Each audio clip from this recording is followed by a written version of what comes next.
Alaska, America's final frontier. But why is it a part of the states? I mean, it's completely detached from the rest of America, all the way in the northeast, and it's completely separated from the rest of the states. Why is it even a part of America? Why isn't it part of Canada, I hear you asking? Well, it actually used to be part of Russia, dubbed Russian America. In the late 1800s, Russia sold it to the United States for a surprisingly cheap amount of money. But what if this didn't happen? What are the applications and the implications of this timeline? Well, for starters, Russia barely settled Russian America. They started settling there in the late 1800s, mainly as fur trappers and selling beaver pelts. In this timeline, Russia puts a lot more energy into settling Russian America, so they would settle further south all the way down to San Francisco, where they already made in our timeline with Fort Ross. So it's not inconceivable to say that they would do this. There would be much heavier settlement in these regions. With all the Russian settlers, Russian culture would spread to these regions as well, and they would assimilate the natives, much like they did in our timeline, converting them to Orthodox Christianity and assimilating them into Russian culture. Here is a racial map of what I think it would look like. Eventually, America will become divided between Mexico, the United States, Canada, and the Russian Empire. The Mexican-American War would still happen, so the United States would annex the upper half of Mexico. American settlers will move into Russian America, particularly the part that we would call the Pacific Northwest. American settlers would come at odds with the Russian settlers, and eventually they would declare independence and the United States would fight for their freedom. The United States would annex some parts of Russian America, however, not all of it. The Russo-Japanese War would still happen, but with Russia having access to more resources out of Russian America, the war would end in a stalemate, with neither side really gaining anything. This would not save the Romanovs. They would still be assassinated, and the Russian Revolution would still happen, and the rise of communism would still happen. With the Russian Civil War still happening, eventually the White Army would be forced to retreat because they would still lose.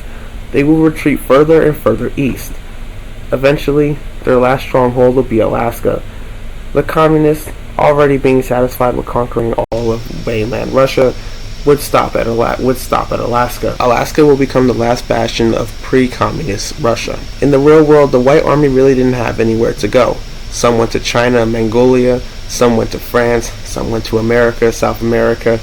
However, none of them just settled in one place. However, in this timeline, they would have a refuge. Pre-communist Russian civilization would survive, particularly the Orthodox Church, which was repressed in Russia in our timeline.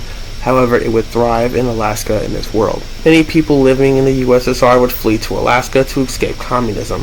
This would create a lot of tensions between the USSR and Alaska. Alaska would end up becoming aligned with the United States for obvious reasons. They would become strong allies, and the United States would pin Alaska against Russia. Tensions in the Cold War would be even higher in this timeline.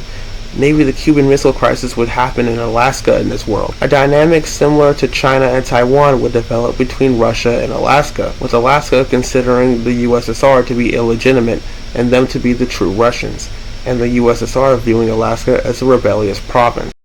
This would create a lot of tensions between the two nations. Eventually, after the collapse of the USSR, Alaska would move troops into eastern Russia. There would be some calls after the collapse of the USSR and the formation of the modern state that we now call Russia to rejoin the two states. However, by this point they would just be too different from one another, so they would remain disunited. Eventually, Alaska would end up conquering eastern Russia. It would become a stronghold for pre-communist Russian society. Russia would still hold a grudge against Alaska, so relations between the two countries would be shaky at best. Maybe some version of the war in Ukraine would happen between Alaska and Russia in this timeline. It would be a large Orthodox Russian minority in the northeastern United States who would hold on to their previous culture, however would still adopt some elements of American culture. They would be much like the Mexican Americans in the real world. Alaska will be a very unique place in this world. It would be the last bastion of imperialist Russian society, and a stronghold for the Orthodox Church, and the last remnant of true Russian civilization before communism. Well, that's the end of this video. Like, subscribe, and comment any thoughts you may have. So yeah, that's the end of this video. Goodbye.